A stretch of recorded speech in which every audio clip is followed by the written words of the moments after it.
Hello, how you doing? Thanks so much for coming back to the diary.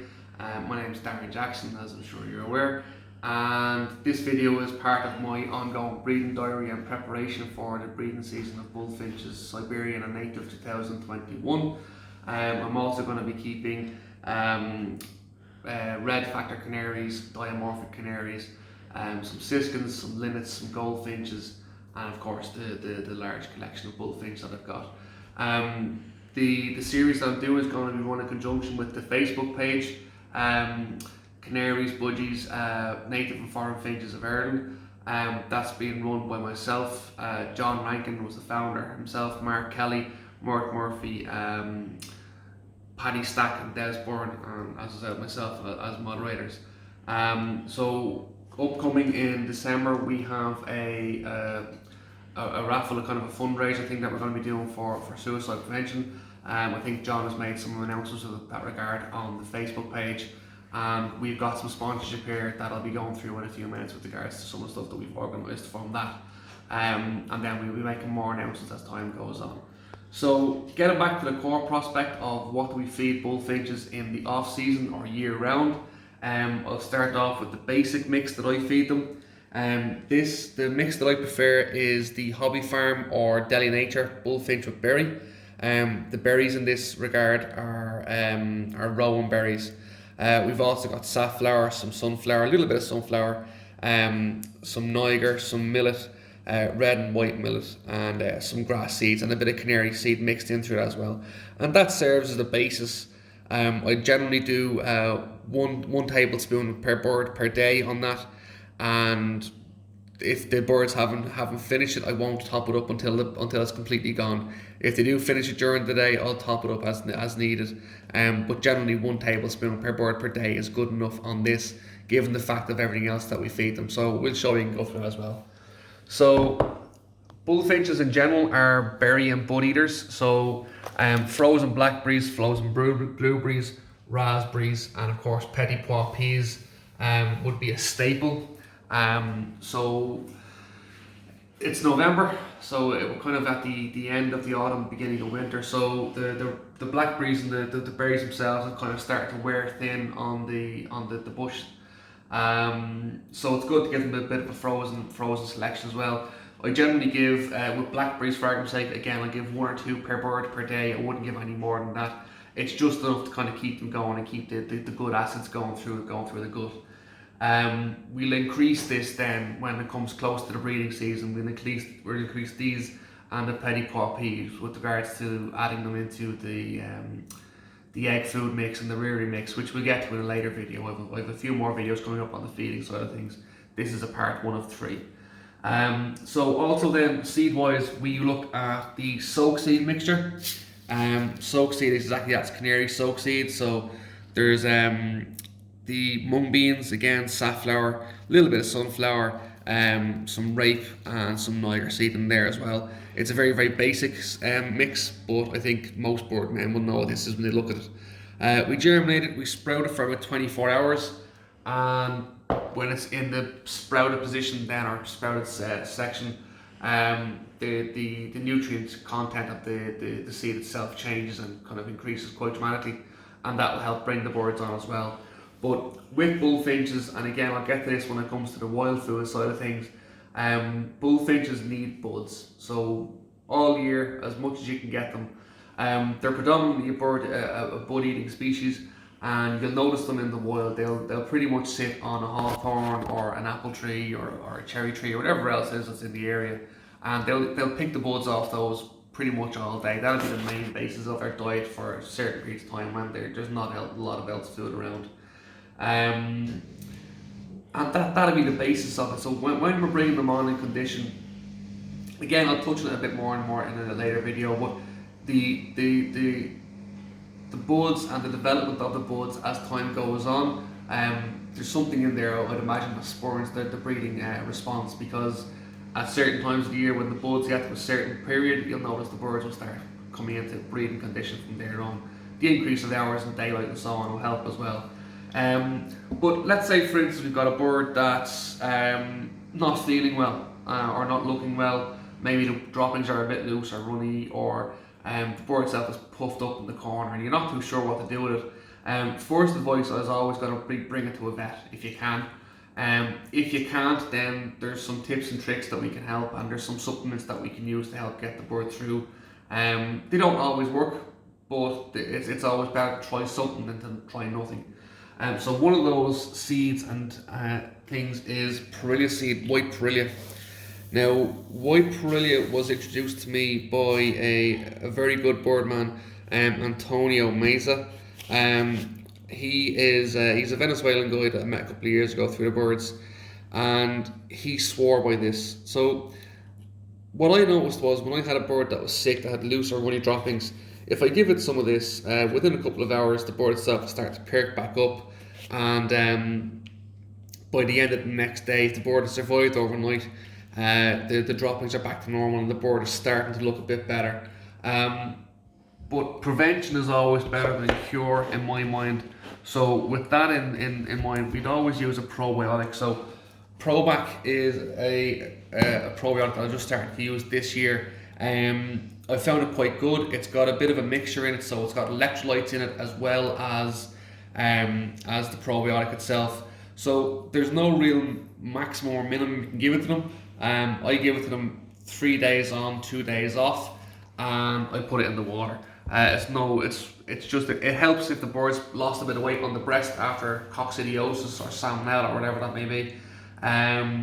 But if the bird does have, for argument's sake, cocci, if the bird is going light, which is typical of the birds this time of the year, especially with the dampness coming in, cocci is going to be rampant. If there's any form of dampness in the shed, cocci is going to be rampant. And with cocci, you generally try and treat it with Baycox. Baycox 1 to 2 ml per litre of water for 24 hours. And as you can see, it's €25. It's fairly expensive, so you're talking about €1 per mil. If you've got a couple of birds to do, you're doing a large amount of birds, I would recommend upping that maybe to 2 ml per litre, or minimum 2 ml per litre. Especially if a bird's really, really bad. I had a bird here a couple of weeks ago that was fairly bad, and I done that with it. And in fairness, he pulled right through and he's fine. He's back in the shed now, no problem. But you will notice that once that's done, that takes away all the bacteria in the gut, good and bad. You need to build the good bacteria back up. So that's where the likes of Probac or Probazyme comes in. So Versillalaga is pretty good as well. I've always used this for quite a number of years. I've used Versillalaga. It's a small powder. It comes in a teeny tiny. The tub itself is a little bigger, a little smaller than this. But the scoop, you just put a small scoop on top of the seed or on top of the egg food mix or whatever you're feeding them at the time of the year. I like to put a bit of either linseed oil or what's the other one? I'll come to it in a second. But when you're putting the oils onto it, you're putting the oil on, you put that onto it as well. It'll stick to it, and it just helps the good bacteria in the gut, and it's a pretty good product as well. So I'd always recommend using that. Belgasol is something that we've seen on the diaries over the last number of years. Again, Belgasol is just an electrolyte. So again, if a bird has been down, or even if a hen is feeding chicks, she's going to need a little bit of an extra boost, and Belgasol will just help replace the electrolytes that she's lost in feeding. And it brings them on as well. I wouldn't say it improves breeding condition, but it definitely does improve the bird's condition. You'll notice if you, again, everything that I do here with my feeding and everything that I do with my birds, I do it in slower increments. So this year I tried a different food during the breeding season. I'll get that in a moment, but again, I tried it on a select few pairs to see what worked and what didn't. But Belgasol as well is something that I tried on a few birds. When I realised that it worked for them, I pretty much passed out to everybody. But the birds will get that most of the time in the water, just to keep them in tip-top condition. Now moving on to the competition that's coming up for the page this December. It will be aimed at raising funds for suicide awareness. John Rankin has taken the lead on that. That's something that's close to most of us, I think, on the page at some stage have been touched by suicide. or depression, or one stage or another in some various forms. So I think as birdmen and as humans, we'd all like to kind of pull together and see if we can try and help somebody with that. So all the proceeds that come from the raffle and the competitions coming up will be going to suicide awareness. Again, John will have details of that. But with regards to the sponsorship and some of the prizes, we have a 10 litre 3 kilo tub of grubs. These are black soldier fly larvae, and that's the company there. So Hexafly is the company that's looked after for us. Hexafly, in fairness to them, have looked after me this year. When I was starting off the breeding season back this year, I was looking for some live food. Mealworms I found over the last number of years, they weren't really working.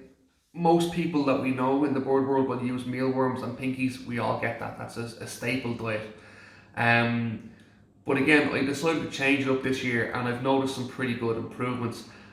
So the larvae themselves are this. They're not much different to a mealworm larvae just before it turns into the beetle.